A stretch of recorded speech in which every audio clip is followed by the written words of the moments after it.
Bleeding purple and gold. From the heart of Los Angeles, this is the LakersNation.com podcast with your host, Trevor Lane. Welcome to today's show. As always, we are powered by CLNS Media and LakersNation.com. Today's show is brought to you by DraftKings. Head over to DraftKings.com, use the promo code CLNS, and play for free to get your shot at winning $10,000 in cash prizes. Now, for today, we have brought in David Nurse, pro shooting coach for NBA athletes. He's worked with a number of different players. Really excited to have him on. David, thanks so much for joining the show. I really appreciate it. Thank you very much. So I guess we should probably start off with, what's your story? How did you become a shooting coach for the NBA as well as college players? Well, it's kind of a long story and an interesting one, and never one that I really thought like, hey, this is what I'm going to do. It kind of just organically happened, and extremely passionate about helping players, improve their shot, but improve their overall game. So I played myself at Western Illinois University, then played overseas in Australia, Greece, and Spain. And I realized at a young age, still playing over there, like, hey, I'm probably not going to make it too far as a 6'2", very unathletic guard over in Europe where they have way too many of those going. So I started working out some teammates of mine that I played with, and then eventually started playing in the NBA. Aaron Baines and Chris Lofton were a few of the first ones. Oh, Lakers fans know Aaron Baines a little too well. Aaron's the man. He's the best guy there is. He looks intimidating, and he is on court, but he's the nicest guy there is. He killed the Lakers. Yeah, I know. He's doing awesome. Yeah, and it's crazy. We played together in Greece on the same team, and then one day he's in the NBA with the Spurs, winning championships, and I'm not playing anymore. But it all worked out great. The Lord had a great plan for me, and being able to work with NBA players, and instead of helping develop myself, help develop them. So it just kind of grew organically through agents, then becoming involved in pre-draft and sending their players, and then teams wanting some consulting for it, and getting brought on by the Brooklyn Nets a couple years ago, and now just being able to work with a ton of really, really good players and helping them become better shooters and, like I said, better players overall on court. So I know you've worked with athletes at a number of different levels, whether it be NBA or college or foreign leagues or wherever. Mm-hmm. Is there a difference that you find between working with the guys that are in the NBA versus working with a player who's maybe earlier on in the stages of working on their shot, like a college player or even a high school player? So, yeah, there's definitely a difference. And I think the biggest difference comes not from the age, but how bad they want it. What is their passion for actually improving their shot? Because people will say, oh, man, he's too old to fix his shot. He can't do it. He's too far into his habits. But it all comes down to if they want to. If they want to fix their shot, if they want to change their shot, no matter what age they are, if they're high school or NBA, they will. And of course, it's easier to use the example of using clay, molding clay. If it's early on in the process, you can mold it exactly like you want. It's a lot easier as far as the muscle memory goes compared to if they're more set in their ways. It'll just take more time to break it down and then develop where you want them to change. But the difference comes down to how bad they want it and how bad they are willing to listen to your advice. And a lot of it comes down to, basically the trust that they put into you. And that's the biggest thing that I work with players, is just gaining their overall trust, the relationship. And if they trust me, then they'll believe what I'm telling them. If they don't, they're not going to believe anything I'm telling them. Sure, yeah. For a lot of these guys, the professional players, these are guys who are making their living off of playing basketball. So they're putting a lot of faith in you if you're going to be the guy that's going to tweak their shot or mess with things. So, I imagine just developing that relationship has got to be incredibly key. So what does it take? What do you focus on when you're working with a guy as far as developing a good jump shot? And we'll jump into Lakers stuff in just a second, but across the board, what do you try to get players to do in order to have a successful jump shot? So every player is different. I'll never come to a player and say, hey, you have to do it like this or a cookie cutter mold like this. Everybody's bodies are different. Their movements are different, and they're at that level for a reason. So I'm never going to come and say, hey, you got to do this or you got to do that. They're that good and in the NBA for a reason. So I'm going to work with them. And I always want to make sure when I'm working with them that they know we're going through it together as a team. Like, I'm not telling them to do it, but we're coming together, putting our minds together to work to progress with it. So the main thing, if I could put my finger on the main thing that I'm going to give them, is going to be overall confidence in their shot.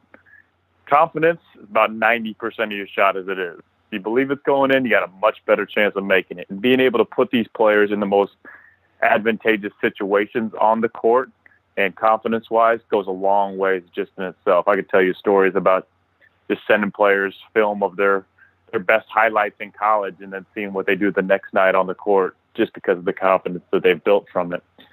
As far as structurally, though, I'll make sure that the most important thing is that they have a fluid jump shot, that there's no pauses in the shot, that it's smooth, and that they feel good about it. Because if they don't feel good about it, then there's no chance of it. But I mean, I could talk for days on all the little small things that a player might need that can make the best jump shot possible. But those are the main topics. So confidence is key, and even if a player jump shot structurally isn't the best, they can kind of make up for that with confidence is what I'm hearing. And of course, I mean, you knew that today we were going to talk a little bit about Lonzo Ball, because right now all the buzz is about his shot. I mean, let's face it, he shoots funny. He doesn't shoot like most people do. Mm-hmm. And since he's struggled so far with his shot in the NBA, I figure he's a guy that we should spend a decent amount of time on, especially because you've actually worked with Lonzo Ball. So what's your assessment so far of his shot? And are there little fixes you see that he should be making, or kind of what's your overall take on Lonzo and his shot right now? So with Lonzo, I mean, everybody will see on the surface that it looks a little bit different than most shots, and that's the obvious scene. But what Lonzo does really well is he keeps his hand underneath the ball. So even though he brings it across his body, he still gets his hand underneath the ball, and he still gets his fingers pointed straight in the basket on his finish. So he's not missing left or right, which is, I mean, obviously very important. He, like his biggest thing is the timing, getting the shot off in the motion, which ideally he can compact it a little bit and more like, you remember Kevin Martin, obviously, with his shot and how he came into the league. And it was a big loop that Martin had, but he compacted it and made it a smaller, shorter loop to get a shot off even quicker. So I think that's an adjustment that Lonzo will be able to make, and I know the Lakers coaches very well, and I know they're very good. Luke's a great coach, and they do a very good job there. So they'll get that tweaked. Also, Lonzo, he's got very smooth release on his shot, and he's got effortless range. Part of his effortless range is his lower release. So I know people think that could be an issue with guys having hands in your face, but his timing on his shot, getting his shot off, is based on his low release, kind of like Steph Curry does. If you watch Steph Curry, he basically still has his toes on the ground when he releases, so he's shooting ultimately on the way up. And Lonzo does the same thing with his release. The main thing that for Lonzo this year in his shooting percentage from threes, I would say, is Lonzo's a better shooter off the dribble than he is in catch and shoot situations, because he uses that dribble to propel himself into his shot. And right now he's shot a lot more catch and shoot threes than he did at all at UCLA last season. So I think the more he can shoot off the dribble threes, the higher his percentage will be. David, we're going to take a quick break so I can talk about DraftKings. Basketball season is back, and now that your favorite hardwood heroes have returned to the action, it's time for you to put your fantasy knowledge to the test to win huge cash prizes every night playing one-day fantasy basketball at DraftKings.com. I am a huge fan of fantasy basketball, and this is a great way to do it because at DraftKings there are so many ways to play. You can choose from public contests with huge cash prizes or private contests where you can compete against your friends. They've even got beginner and casual contests where you'll play against people of similar skill level, so there's something for everyone here. And the best part is you get to draft a new team each day, and drafting a team is arguably the best part of fantasy, and you can do that every single day. The only thing better is you can actually win cash by doing this. Just ask Dan from St. Louis or Jeremy from Austin. They both turned a $3 entry into $1,000. There are huge cash prizes and bragging rights waiting you only at DraftKings. Use the code CLNS at DraftKings.com to play free with your first deposit for your share of $10,000 in total cash prizes tonight. Don't wait. Use that code CLNS at DraftKings.com now to choose your lineup, and you can seriously cash in tonight. Again, that's CLNS, DraftKings.com, the game inside the game. Minimum $5 deposit required. Eligibility restrictions apply. See DraftKings.com for details. Now back to my discussion with David Nurse. There were a lot of concerns coming out of the draft that he would struggle a little bit if he was shooting off the dribble, moving to his right because the way he brings the ball back across his body to the left. And I asked him about that. He said it's no worries that he can get that shot off, but we still don't see him take that very often. Is that something that could be a problem? Like, can he really only get that shot off if he's moving left off the dribble? That's what we see him tend to go to most. That's what I heard a lot of too. Scouts would ask me that too, going into the draft. And the thing about Lonzo is I've seen a lot of NBA players at that age and a lot of players, and Lonzo is the smartest kid I have ever seen at his age and being able to figure things out. So I have absolutely no worries. Just like he said, he'll be able to figure it out. He will. Like, he's that good. I don't know if he'll get more of into a step back off that, or he'll go more to his floater, which he's got great touch on his floater. But I don't foresee that being an issue at all. So what then would be your fix for him if you were to try to diagnose his shooting percentage here and try to get him in the flow? Because it seems like, I mean, you mentioned confidence. There's been a few instances where we've seen him actually not look that confident in his shot and look a little bit dejected after he's thrown up a few misses. And that's a little bit surprising because he comes across as an extremely confident person, and it's rare to see that break. But a few times this season we have seen that happen. So what would you do to try to get him on track? Yeah, first, I mean, confidence. He is a very confident player, and when he's playing with that swagger that he has, I think he's one of the best point guards in the NBA, even at his age. That would be the first thing I would do. I would just continue to empower him daily on how good of a shooter that he is, show him where his best shooting situations are, show him how good he is shooting off the dribble, show him how he can be better at catch and shoot, basically putting him in his best offensive situations that he can be in and letting him know, hey, these are your highest, this is where you're shooting.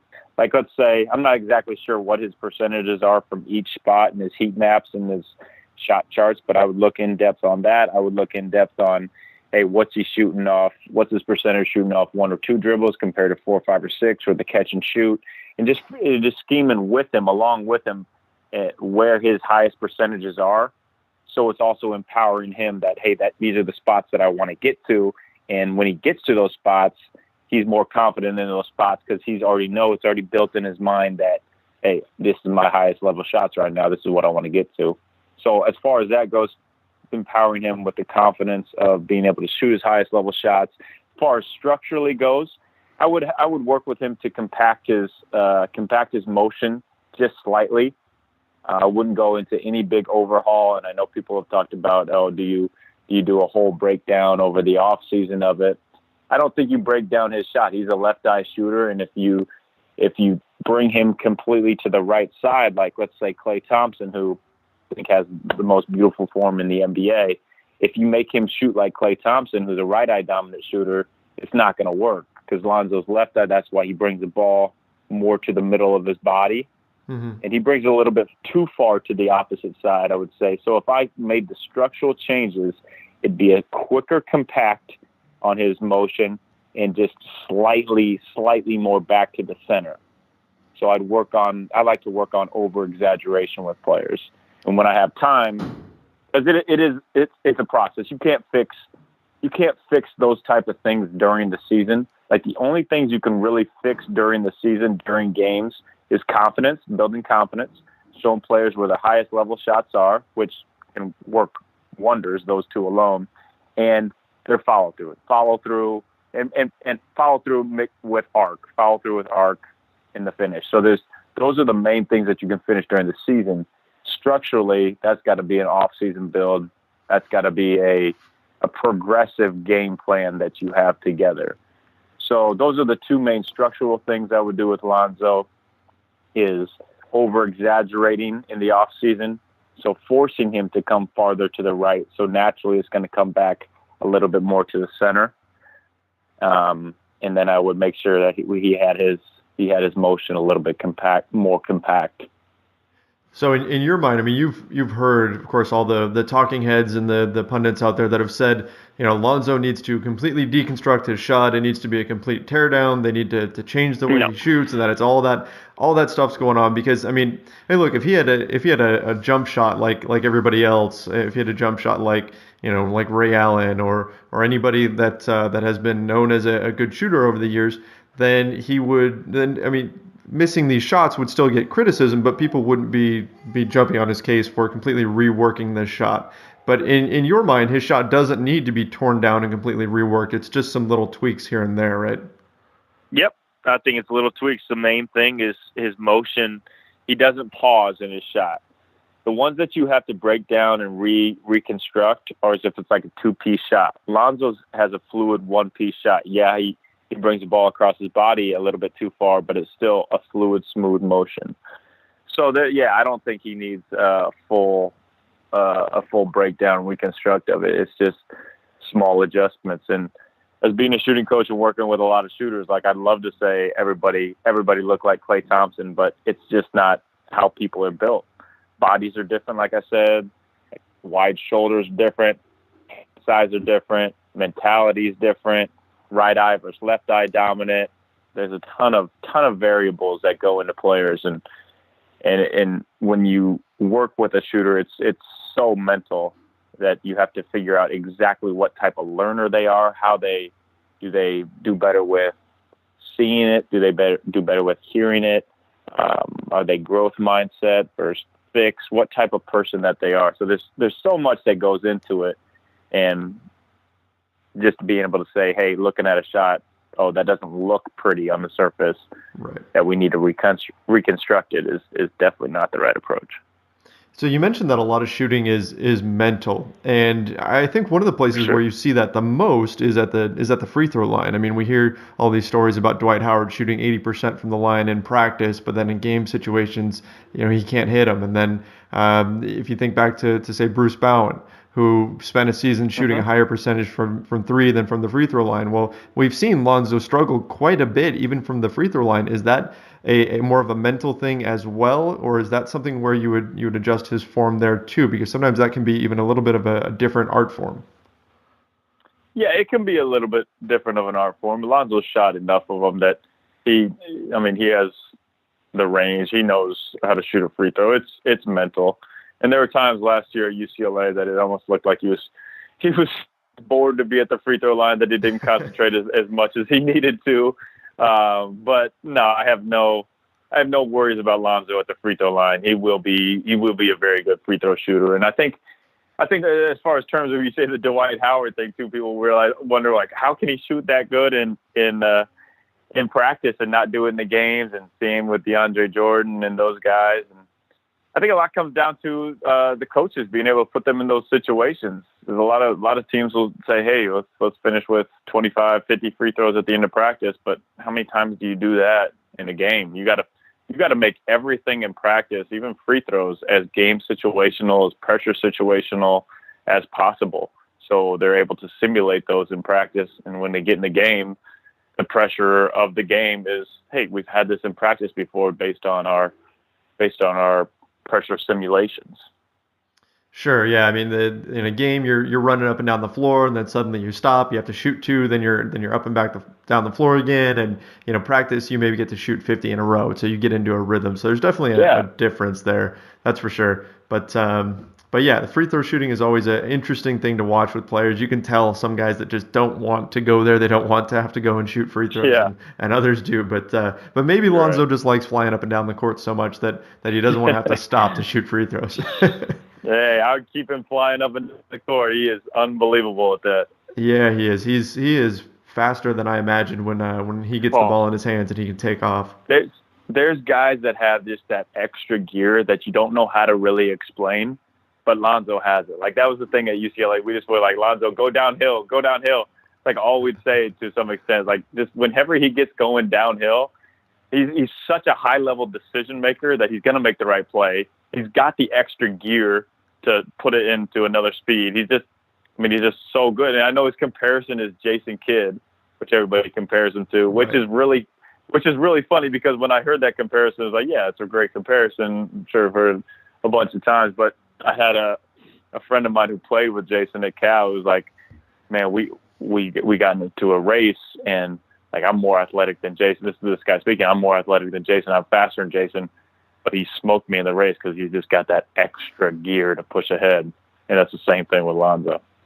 He's just got that burst to him. And, I mean, you've been working with him for a while. We've even seen that burst on the defensive end a bit. He still can get beat off the dribble, which is what a lot of people suspected coming out of college. But he's been a lot better there than we expected. And his recovery is incredible. He uses his frame so well to contest shots after he gets beat. So, I mean, I don't know what your thoughts are on that end of the court, but I know right now Lakers fans are pretty pumped about Lonzo's defense. Oh, man, he's a great defender. And that's the thing, too. That's whenever at UCLA, if we put him on a player that was really good, like a Markelle Fultz or someone that was going to be a challenge, Lonzo he'd lock down. But if it was someone that he didn't really care about, it was just his interest level. And at the NBA, obviously, everybody's a really good player. So, he has the tools to be a great defensive player. I think that's kind of the underreported side here right now, is that everybody is just jumping all over Lonzo's shot. And I don't think we're giving enough credit to how good he's been in all the other areas of the game, especially if you look at his defense, and then also his rebounding has been amazing. Yeah, his feel and sense for the game is top 5 in the NBA, I would say right now. I'll go out there and say that he's that good, and he's going to continue to get that much better. And once he figures out how to play in the pick and roll in the NBA too, because he's still learning that. He didn't know it that well at UCLA, but he's continuing to grow and get better at that. And once he figures it out to a really high level, he will. I think he'll be the best point guard in the NBA. Wow, well, we Lakers fans certainly hope that you're right in that. I mean, yeah, he's got a ton of potential, and if he could hit that level, if he can start thriving in the pick and roll, then yeah, he's got a ton of potential to be very, very good.